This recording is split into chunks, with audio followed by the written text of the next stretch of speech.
Hello everyone! Paano nga ba natin may iwasan na may magtangka magbukas ng ating mga Facebook account or yung tinatawag na hacking? Ito po ang dapat natin gawin para hindi ma-hack yung ating mga Facebook account. Watch this! Click natin tatlong guhit sa taas. And then yan sa menu ng ating profile, hanapin natin yung settings. Ayan. Settings. And then yung privacy checkup. Click natin. Tapos yung how to keep your account secure. Tapos yan, how to keep your account secure, i-review natin.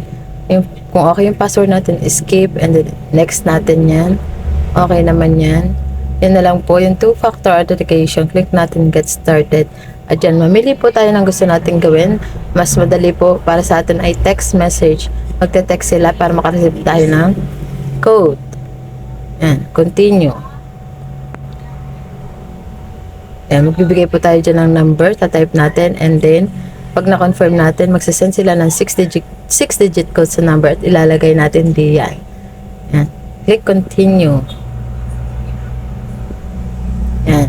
At pag yan, naka-on na po yung ating two-factor authentication. Po yan ay naka-on na at nagtangka mag-open ng ating account, magte-text po sa atin si Facebook, ino-notify po tayo. Yan, malalaman po natin pag may mga-hack. Yan, kung di ka pa po naka-follow na para updated kayo sa mga videos na i-upload ko. Happy watching!